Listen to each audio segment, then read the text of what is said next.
Hey there viewers, thank you for tuning into Supermariodiagnostics once again. Today we are doing an unboxing and possibly a full-on review video of the Micsig ATO1104. Just got it, and let's see what's in the box.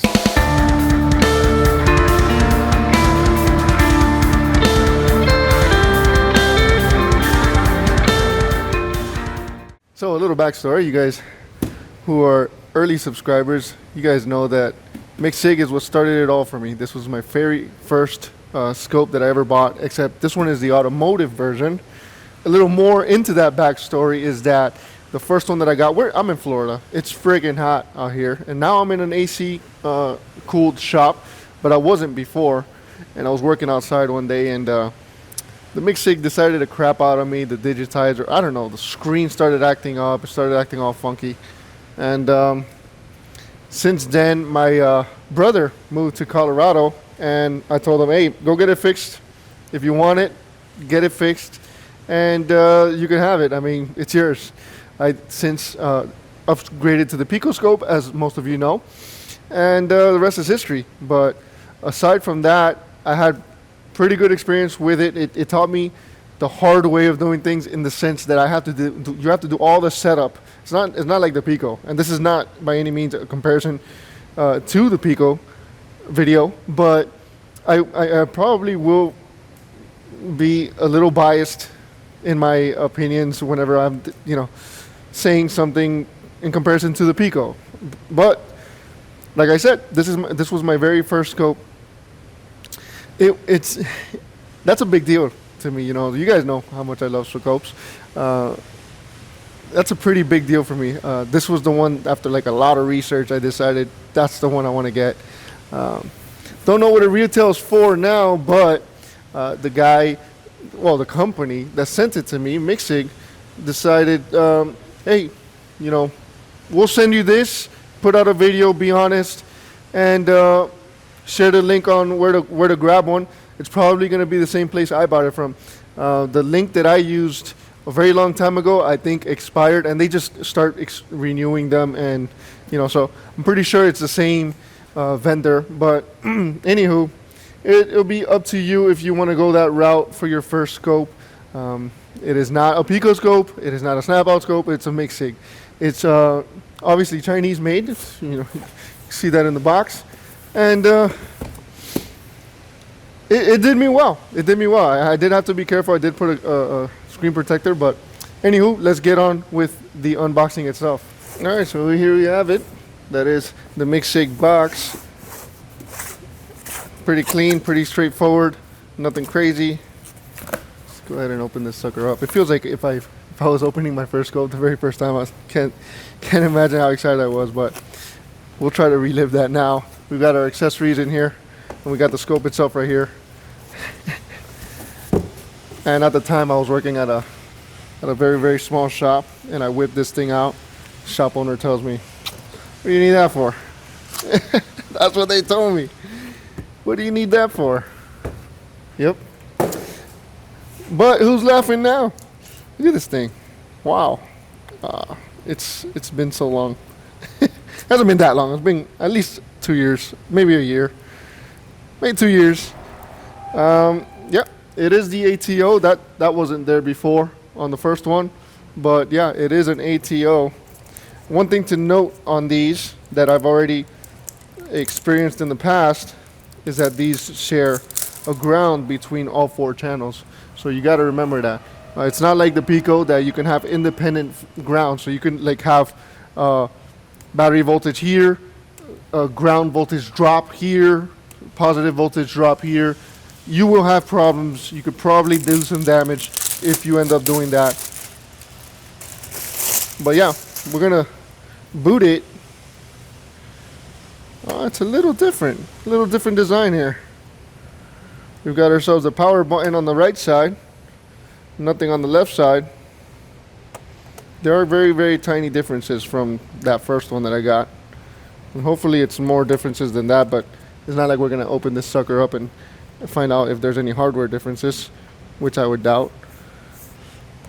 But yeah, we've got an Ethernet port, we got a test little port right here so you could test your leads. You got an HDMI, mini HDMI out, a USB port for saving your waveforms, and a regular USB, micro USB port, and obviously your power supply port right there. Let's see if it has any juice in it. Probably not. Definitely not. It came totally dead. I don't know if that's any good for the battery, but I figured we'd probably have to charge it anyway. That's a good segue into opening up the accessory box. Man, it sure is nice to have a standalone scope. I gotta tell you, I mean, I love the Pico, but there's nothing like having, like, you guys have seen me use the U scope a lot because it's so portable, it's so easy to move around. But this thing, that's one of the things that I really liked about it to begin with. Oh, they tell you to scan this code for the manual. So yeah, scan that if you want to. Oh, and it comes with a screen protector now. That's pretty cool. Makes me want to do it right now, but I'm not going to for the sake of the video. We've got a calibration sheet and a quick start manual in Chinese. And yeah. Oh, this is new. This is definitely new. This didn't come with the original one. It's a nice addition to what we would normally get if we didn't have the automotive version. We got back probes. Man, I wish I would have had this stuff. I was using T-pins in those days. Nothing wrong with T-pins. You know, Scanner Nanner's a man. He was T-pin king. But yeah, it would have been nice to have some back probes back then. And we've got the caps, you know, so that our BNC ports are nice and protected. But yeah, we're gonna put that on soon. But man, that sure is nice that they have that little addition here now. Let's go ahead and get this thing hooked up so that we could see what it looks like once we juice it up, power it up. Good thing I didn't do this in the middle of my shop like I did another video. Let's go ahead and connect this. I don't remember what the battery life was on this thing, but it was enough. I'll tell you that much. Like, most laptops are 2 hours. You're going to be walking around with a battery. Oops. And this one, I believe, I want to say it was more than 2 hours for sure. We'll let it charge a little before we actually juice it up. We'll keep going with the accessories. I'm never going to use this bag again, so in the trash it goes. It comes with a nice little handle. I don't think it came with a handle before. Oh yeah, it did. Yeah, it did. For sure it did. I'm pretty sure I used it a lot. I do use the handle a lot. It's a nice little touch, you know. Pretty sure it's adjustable. Let's take a look. Yep, definitely adjustable. That's nice. I'm going to put that back there. We've got more alligator clips. That's cool. Oh man.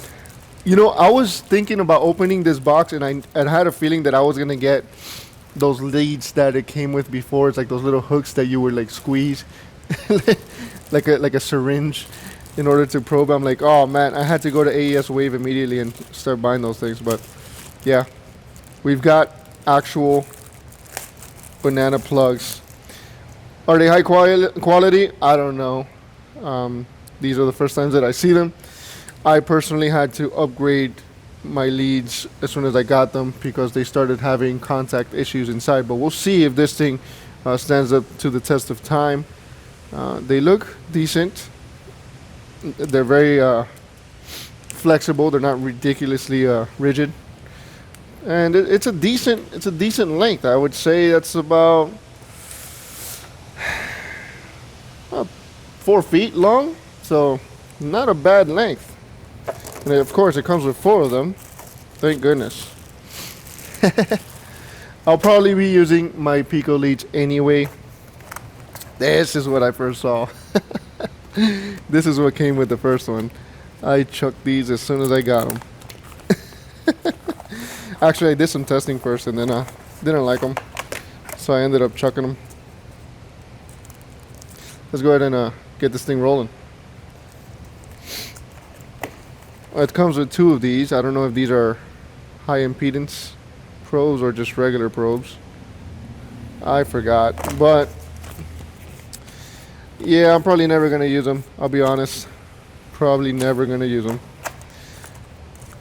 So let's put this box away.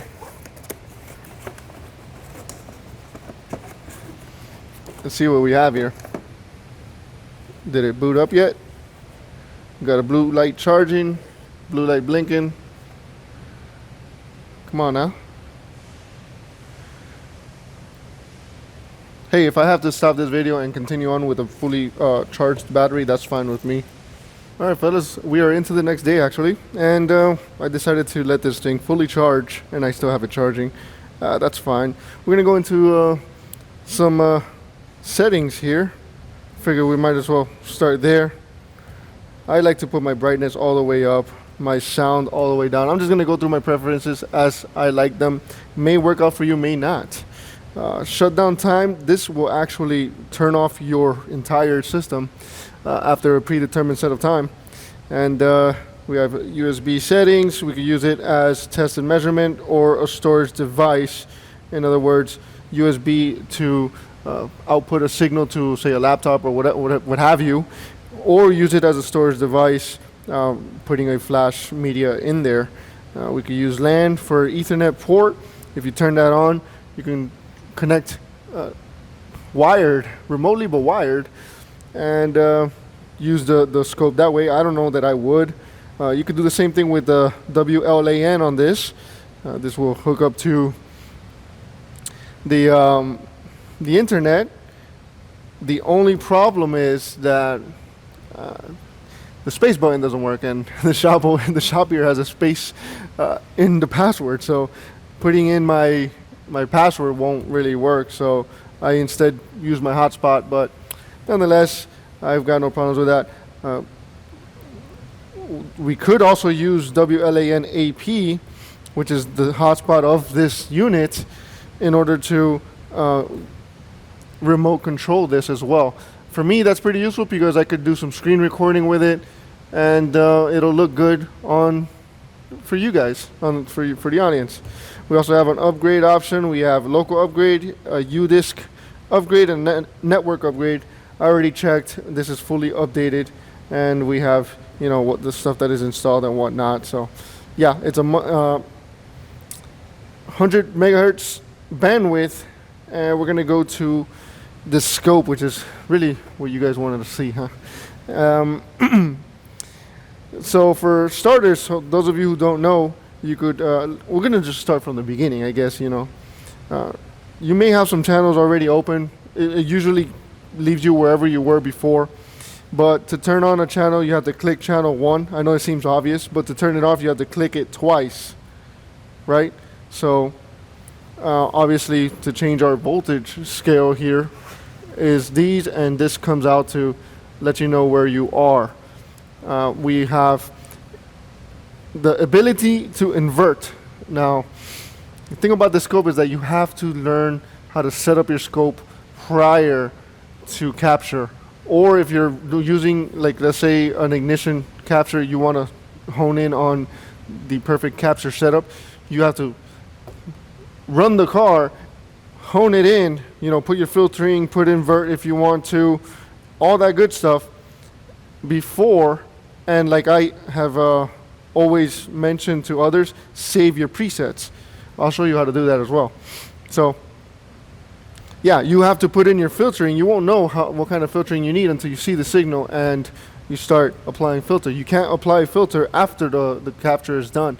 Once you hit stop, that capture is exactly as it's captured. So you can't put invert, you can't put none of that. The only thing you could do is change the time base and the voltage scale. So let me see if I could zoom in real good in there, right?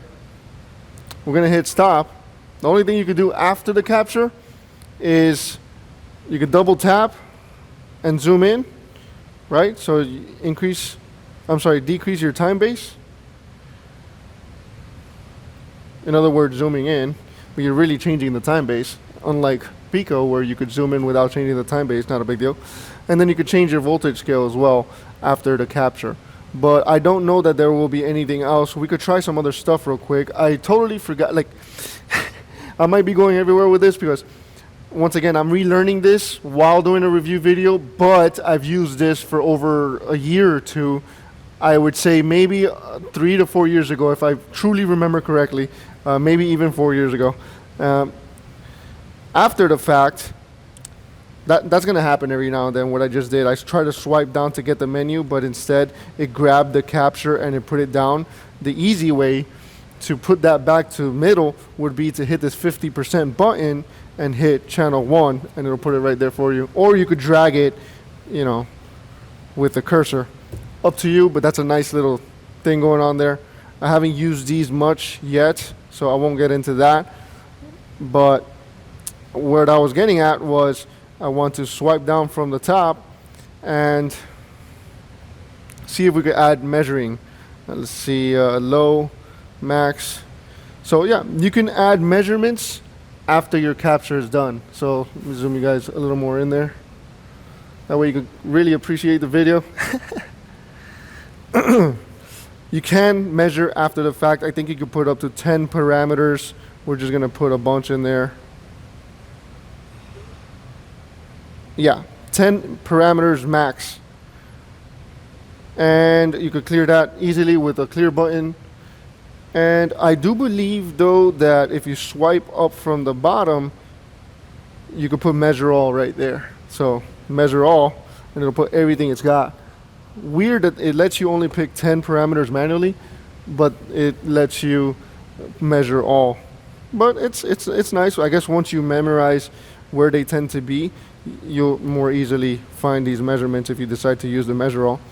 While we're down here, we can see several different options. You can take a snapshot, zoom in. You can zoom in to the time base, right? So you could change your voltage scale, but you could also zoom in using the zoom feature. But I personally don't use that. Technically, this is zooming in without changing the time base. You're just, yeah, this is a way to zoom in without changing the time base. You could let go of zoom and then go right back to where you were. So let's swipe up again. You could take a video recording here. And here is serial decoding, but I believe you need to open a serial channel in order for that to work. We'll get to that later in the video. Let's let go of serial decoding. We have cursors. Where will we be without our cursors, right? So you have to tap on the Y and then move it up and down. Y2, then move it up and down. You could hold it a little longer and it'll grab it. But if you hold the waveform, it'll bring it up and down. That is pretty neat when you think about a lot of scopes out there. They can't even do that. You can move it around. That's not bad. For the amount of money you're paying for this, it is not bad at all for a handheld unit. The only thing is that there's no pinch. You can't zoom in with the pinch. You can't decrease your time base with pinch. But that's fine. I mean, it's their entry level, I guess. Well, it's not their totally entry level scope, but it is not their top tier scope for sure. But let's swipe up again, and we could put this cursor on as well. And the same rules apply. You tap on the X1 and 2 in order to move it around. But one thing that is definitely new that I didn't see before is this one here. We got ourselves a 720 degree, basically engine cycle ruler. So 720, you could put a 4-cylinder and bam, you got yourself, and you can move it around too. You got yourself the complete engine firing cycle. What's up? You gonna work tomorrow? Yeah. Where was I? We can move this around, and that's pretty neat. I don't think you could grab both of them at the same time. Doesn't matter. Just thought I'd try. Swipe up again, and we can clear that off. Now, if we go down our channel list here, we can also hit the down arrow, and it will show us different options. They have a math channel option. You go in there to change the options as well. I would probably use the channel 1-2 for serial decoding or something like that, just for the heck of it. We have reference waveforms. We could, save our reference waveforms. We'll show you how to do that as well. And we could post them back on. Actually, while we're on the subject, let's just do that. Let's go to save. and we could save to R1, right? And it automatically pulls it up for you. You could choose to turn it off, and yeah, turn it back on. You can actually manipulate it as well. Yeah, so reference waveforms are pretty nice. If we go to S1, I believe that stands for serial 1. We could choose the kind of bus that we're working on, and we could see what kind of signal it is: can high, can low, high minus low, low minus high, and the baud rate as well. I don't know if it'll pick it up automatically. I truly doubt it, but yeah, you're gonna want to get familiar with what your protocols and what kind of baud rate is involved in the network that you're scoping. But now that we have this channel open, we have a CAN bus channel open, we could swipe up the serial decoding option, and it will not tell you, oh, you need to have a thing open. In the future, once I start using this in future videos, we'll probably use that just to see what it could do. It would be nice to use that in, say, a parasitic draw test where a module is waking up the rest, and you might be able to identify which module it is by the ID. And but that's something I myself am still kind of new to. I haven't put it into practice fully yet, but we may get into that in the future using this scope, depending on where we go with it. So let's go back. S2 is just the same thing as S1, just a second option, second channel for it. Let's swipe down for our main menus, right? We learned how to save a reference waveform. Let's go to display. We have several different options under display. We have the common, and I like to enable my roll. So let's put this on disable, and let's run our scope, and let's go to, you see, it'll show page by page. It won't roll, so to speak. So if I go to 1 second, it's going to be page by page. I personally can't stand that kind of a scoping, personally. If once we let it get down to the end, it will start a new page instead of just scrolling by.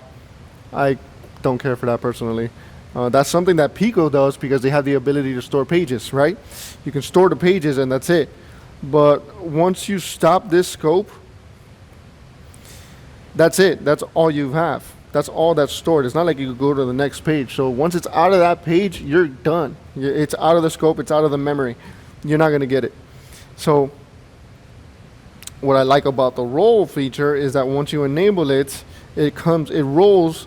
Let's put this in a slightly faster speed. Let's put it at 200 so you can see what I mean. It just continues rolling, right? So when you're capturing something and you're not using a trigger, but you still want to be in time, right? Like you don't want it to scroll past the screen and get lost forever, because if you stop this, once again, we can zoom in and we can zoom out, and everything that was out of the 200 milliseconds per division time base, it's lost. It's gone. You won't see it. So there are times where you're going to start the scope, let's say for a longer period of time, and you're going to want to, let's say, crank the engine, do a relative compression test. You're going to let it go. You're going to come back to the scope, and it'll be there. You could stop the scope, and the RC test will be right around here. But if you don't have the roll available, let's say you start cranking now, right? It's going to the next page. With the roll feature enabled, you can start cranking now, even though it's already rolling. Start cranking now, and it'll pick up. All you have to do is come back to the scope within 10 seconds of the entire time base that we have here, even though this is 1 second per division here. So the total of 10 divisions. Oh, wait a minute. This one actually has more. This has more than 10 divisions. This one has 14 divisions. I totally forgot about that. I'm so used to the Pico right now. But yeah, this has 14 divisions, so this is a 14-second time base here. Complete time base. And as long as you're within that, it'll show up in the frame. So that's, of course, if you're not using a trigger. That's just something you might want to consider when setting up your scope. I personally like to roll enable the scope. So as for the rest, I don't really mess with that. This is just to keep it simple, this is a video to kind of just get you going and keeping it simple. So we have the waveform. We could choose what kind of brightness we want this waveform to have. I like to have it personally full blast so that everything pops out, and especially in the sun. Sometimes I'm outside, you never know. If you have dots, it'll be a little different, it'll look a little different. Let me start the scope and you can see what I mean. Oh, by the way, the thing about the roll feature is that only happens at 200 milliseconds. Once you're at 100, it won't roll. It stays as a page. So this is at 200 milliseconds and longer, it'll roll. Just so you know that. And same thing with the trigger on these. I'll show that later. But yeah, basically, you're choosing whether to have dots or lines here. I personally like to use vectors. They call it vectors, I call it lines, it doesn't matter. Once you increase that brightness, it connects the dots for you, that's all it is. I've always been used to that. So let's go back to 200 milliseconds. By the way, you don't have to just keep tapping this thing. You could press the center and rotate that knob, so to speak, to kind of like give you a classic feel of older scopes. But yeah, you can just this makes it a whole lot easier, better than tapping all the time. So yeah, graticule is the little dots that you see that show the divisions. So if you were to remove that, you would have nothing, But I like to have it all the way. You have different options. You can figure that out. As for persist, this is something that I personally hate. And sometimes you may get a scope that the persist is on, and you're gonna see you won't know that you have persist on, and you'll get a waveform, and you're like, what is going on? Well, something's really wrong with this waveform. Let's go to auto. And let's decrease the time base.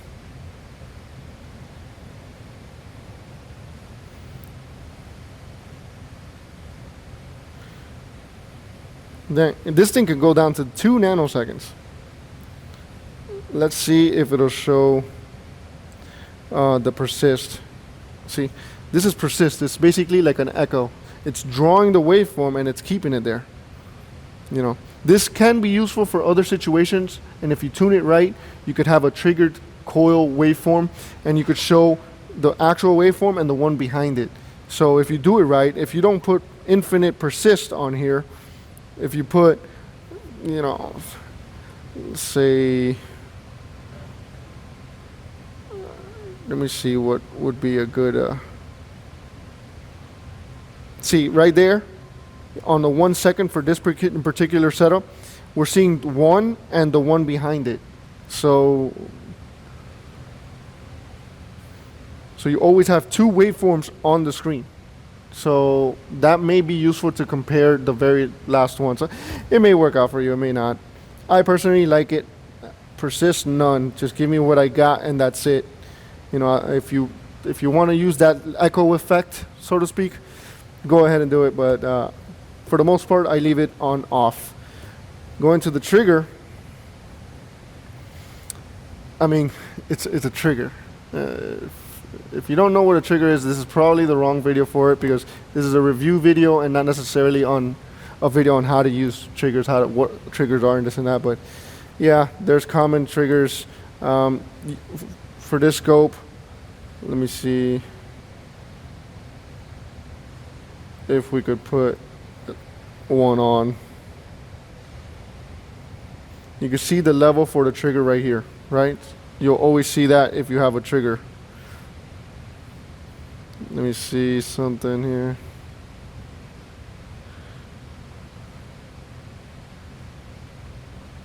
So the trigger, and I could be wrong, but in my experience, the trigger has always been at 100 milliseconds or less. That's when the trigger shows up.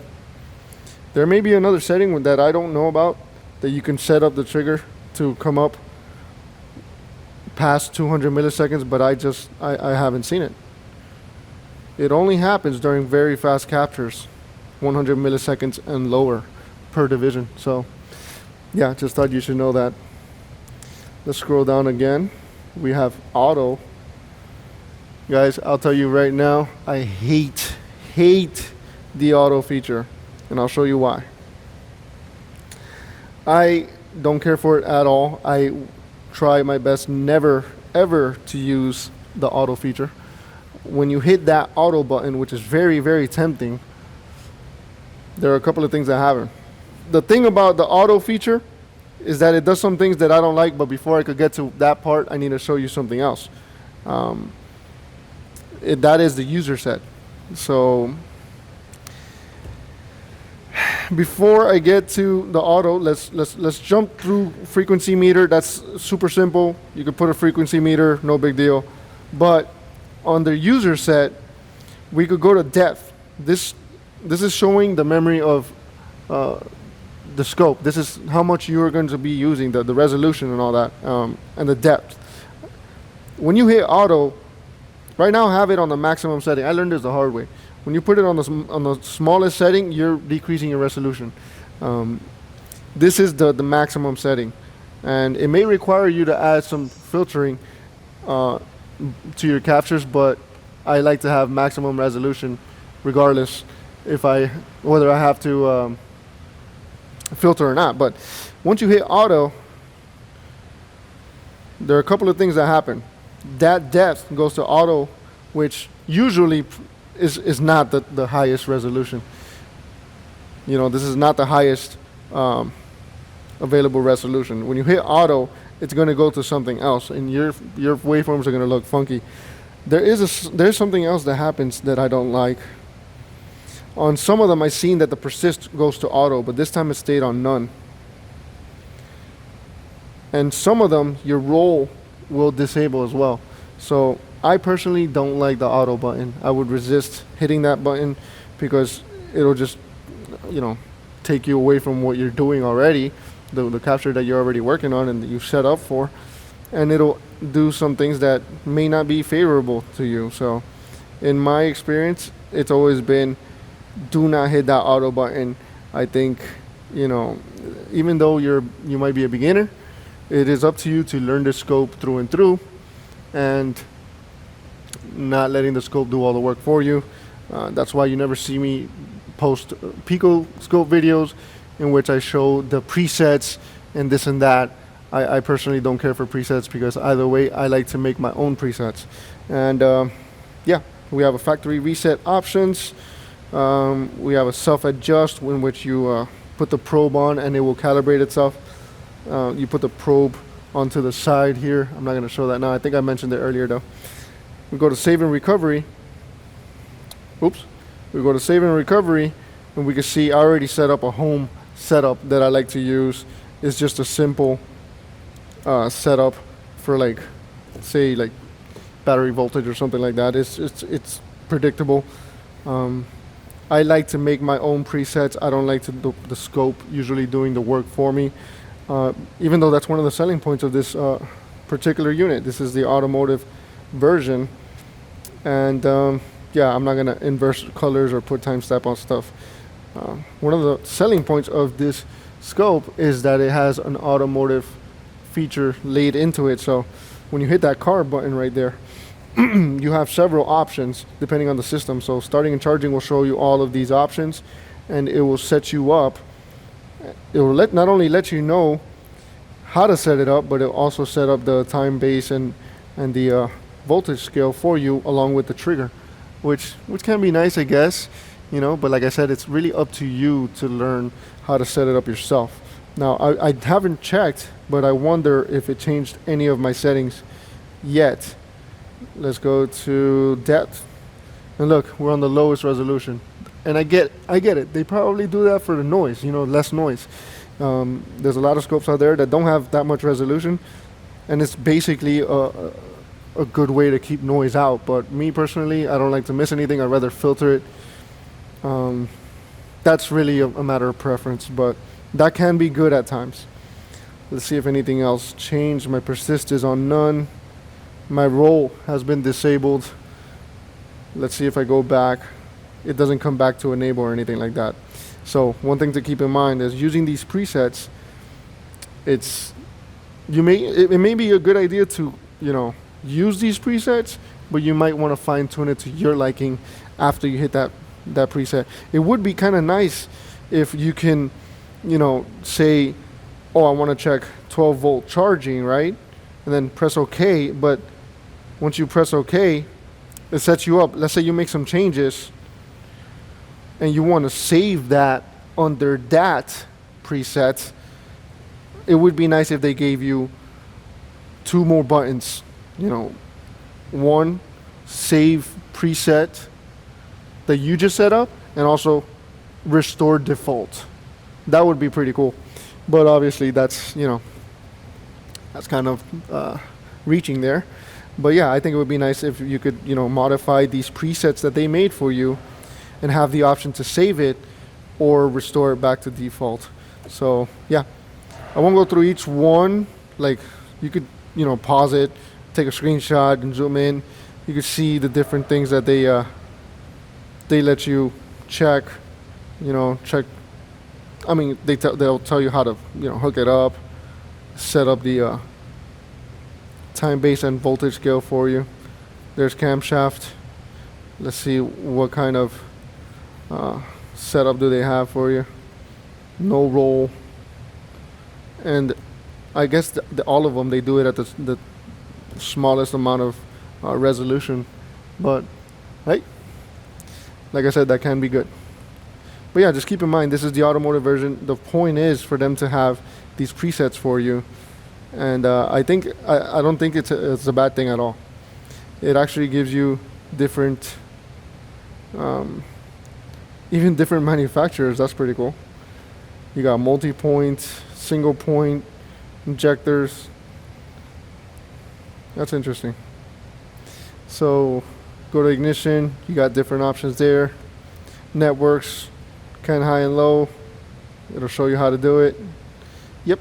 Combination test. Maybe you want to check cam and crank. Pressure testing. In cylinder. Let's go to in cylinder. I love that stuff. So there's a kPa, there's a kilopascal option here. One of the things we kind of like glossed over is that there's different options, right? They show you how to set up for voltage. They give you the option for secondary ignition, the compensation, the filtering, the signal, whether it's DC or AC, and the sample. For current, they give you some presets here, which is pretty nice. They actually give you the 1 millivolt for the 10 milliamp. That's pretty cool. And you can also choose to have 10x instead of going by the proportions here. It's nice to have that 2 options there. It'll pick it out for you, which is a good teacher as well. Like, if you're not really good at doing the conversion from 1 millivolt to 10 milliamps, once you hit that button, it'll tell you that it's a 10x conversion, 10-time conversion. If you're looking at your meter, let's say I got a meter here.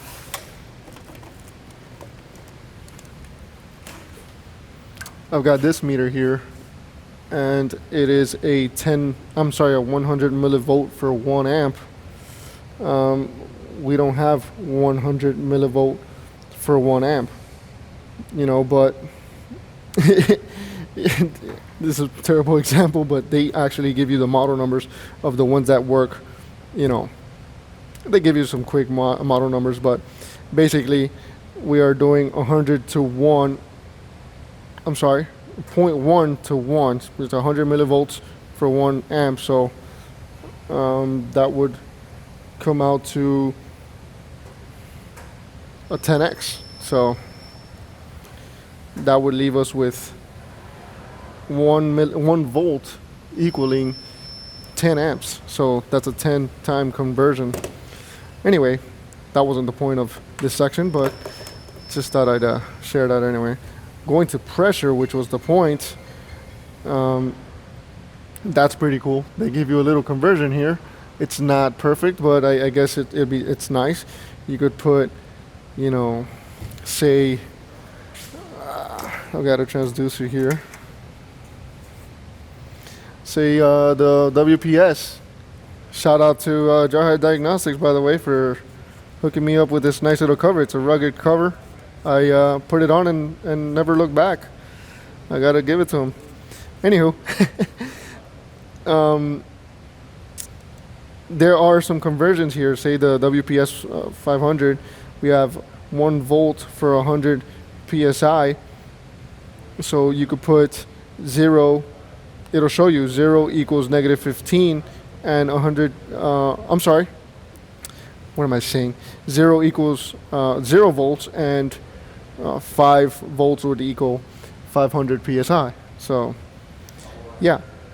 And if you change the range, then you can do that accordingly with no problem. So 1 volt for every 10 psi, this would be 0 volts equals 0 psi, and 5 volts would equal 50 psi. So, but it's kind of weird. The WPS does something a little different. I don't know that if you put 0 here, you may want to start off in the negatives, is what I'm getting at. So I don't know that if it went into vacuum, it would cut you off, or if it would just compensate accordingly. So that's something that we should definitely try out in the future. And it does let you to AC couple this, so I mean that could be useful. I wouldn't use that much, even because the piezoelectric sensors already AC couple the signal for you. But yeah, I don't know that I have anything else to show you on this one. I think we just about hit every possible aspect already. I will say this: it is a very capable scope, and we're going to be using it. I guess we'll leave it at that. This is going to be a review video. This is a very capable scope that we're going to be using in future videos as long as it survives. I've already had to put it into the heat. I was able to use it once, and it held up nicely, but we'll see how it does in the long run, and we're going to keep it honest. If this thing dies on me, you guys will be fully updated. But it's nice to see that the company reached out and they're being supportive. If I have any questions, or if any of the buyers have any questions, you can reach out to Micsig. Me particularly, I speak to John Chan, and he's been very helpful already. He's already one of the things that he helped me out with was the remote control. So right before I finish off this video, I'm going to show you one more thing. And I know it'll probably sound stupid to some of you guys, but I didn't know it. When I went into the remote control, I hooked up my phone to the scope, right? So what you're supposed to do is turn it on, and that'll come up on your options here, right? And we're gonna let it come up, and any day now we'll be able to see the scope. There it is. Bam. Right? In order to remote control this thing, or project whatever, we go to info, and you're supposed to input the IP address into the app, right? If you go to the app, it'll show up. Oh, look, it hooked up automatically, but right here it'll show IP address.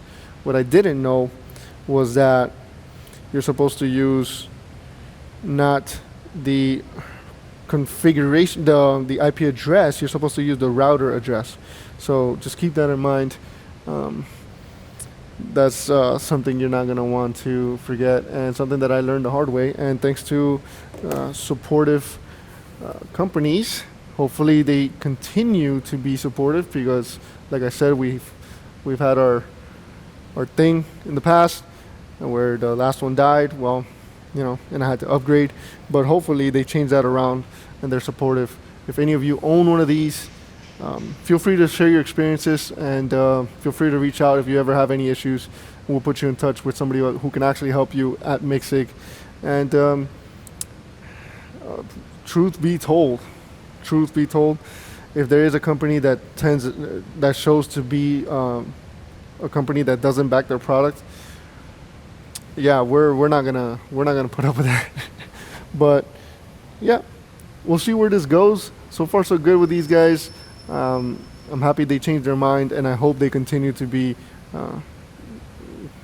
continue to put the customers first. You know. And we'll leave it at that. I hope you guys catch on to the future videos. We may have something for you guys soon, and I may be able to use this one as well. So stick around and be sure to subscribe to the channel for any new videos that may come out, and hit that notification button. You know, do all that stuff if you want to. Hit the like button, share, comment, subscribe. Do you have one of these? Did you have a good experience? Did you hate them? Did the display die on you and you had to upgrade to something else until the company decided to get you another one, like I did? Or, did you just decide to move on? Leave it in the comment section. And, yeah, till next time. Thanks for watching.